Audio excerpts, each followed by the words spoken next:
Hi, this is Paul from Me to Coffee.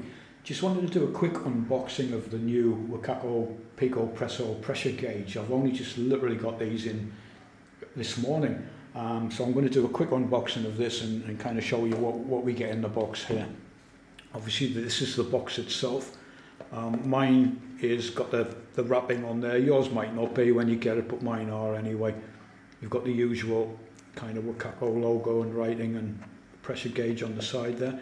A top-down view of the pressure gauge on the top of the box. Over here, accessory for Picopresso. So that's what it looks like on the front. The sides, again, a little bit of the usual kind of writing, designed by Wacaco. On this side here, you've got a QR code and the website for you to go directly there and get any extra information you might need, how to use the product.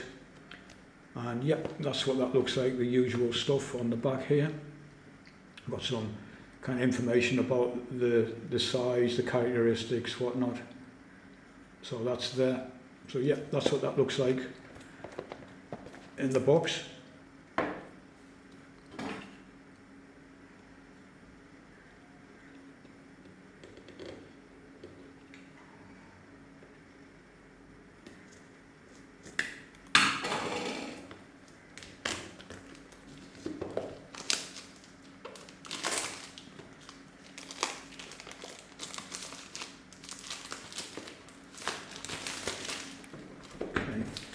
Of this. So the box itself opens like that. Inside you've got obviously a little manual, quite nice manual, good quality, and the usual, it's in English. A few different languages, so that's the usual stuff. Okay,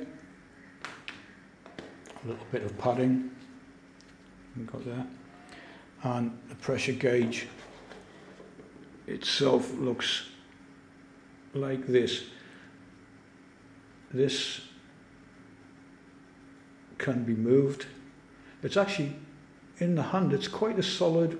It feels quite sturdy in the hand. I mean, this ring here, the attachment part that fits onto the body, is really well made. You've got 4 screws there to keep that in place. It's actually it's a lot better than I thought, to be honest. The pressure gauge itself is yeah, I mean, it does what it's supposed to. I mean, you can see on this kind of joint here, it can be moved all the way around. This part here is kind of hard plastic. I don't want to get fingerprints all over that, but I'm assuming that is glass and not plastic. Yeah, it's possible that is actually glass. You can see that is going to go that way because of the writing. So sitting on there. I'll actually mount this on a Picopresso in a little while and kind of show you how that looks on there. I just wanted to quickly go through the product itself first. So yeah, that looks like that's your valve part right there, and maybe a release. But yeah, that's what that looks like. I mean, it's okay. It's not too heavy. It's pretty sturdy. Feels nice in your hand. It doesn't feel like it's flimsy or a cheap product. But yeah, that looks quite nice. You've got some nice kind of padding in there for the product itself to sit in quite nicely. So yeah, that's what that looks like. I'm going to move this stuff out of the way and I'm going to attach this to my Picopresso and kind of show you what it looks like while it's on the body of the Picopresso.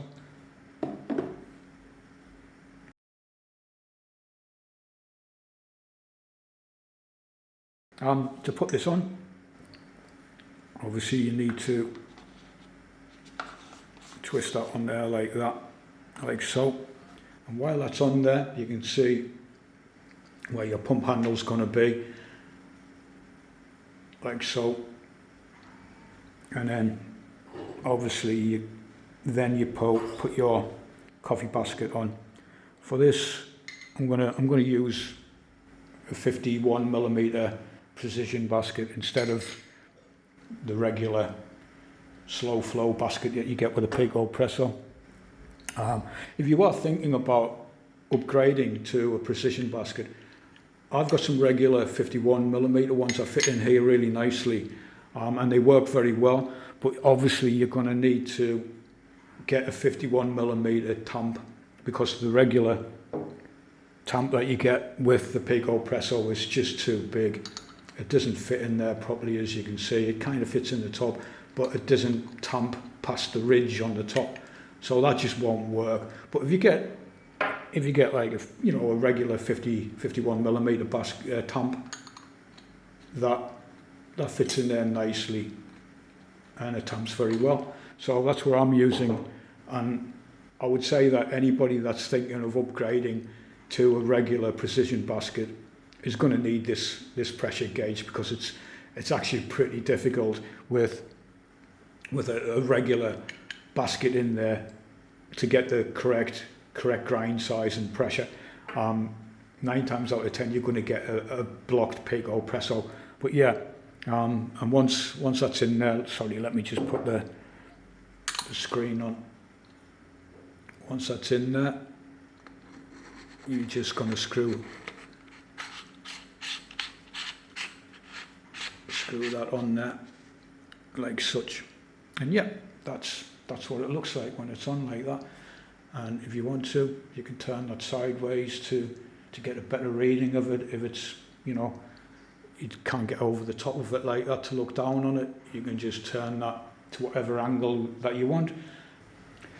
Also, just want to point out that this product, it's not going to be, how to say, a magic button to press for the Picopresso.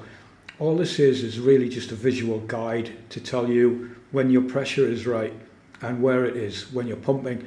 You still need to put the work in, and you're still going to need a decent grinder to be able to grind, not fine enough, but to be able to adjust fine enough. What I mean by that is, if you've got something like, I don't know, maybe Q2, this grinder is technically able to grind fine enough for espresso. However, it's not got very good grind adjustment. So, although technically you will be able to get a shot from espresso using a non-pressurized portafilter, any movement from maybe the one number or the one setting that you're going to get will result in an over extraction or an under extraction, because it'll be too coarse or too fine.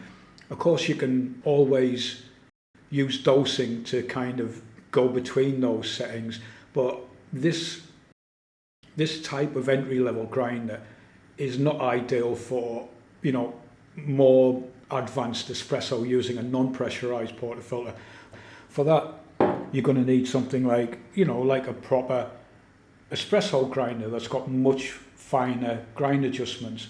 I mean, this J Max has got 8.8 microns. That'll give you a very big grind range to play with to dial in your shot. The Q2, 25 microns, that's much smaller, so you're going to have a really hard time doing that. This pressure gauge will kind of teach you in a way. It'll kind of get you used to what the pressure is going to be like, what it feels like, and how to keep it within the accepted range, the range that you're looking for. So really, you still need to put the work in, but this will tell you when something's in the right place.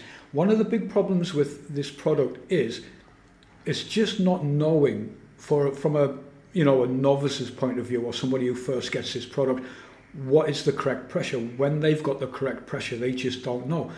And this product can be difficult to let you know what there is. It's obvious if it's too coarse, because you'll just pump it and it'll go in really quickly and everything will just pour out the bottom.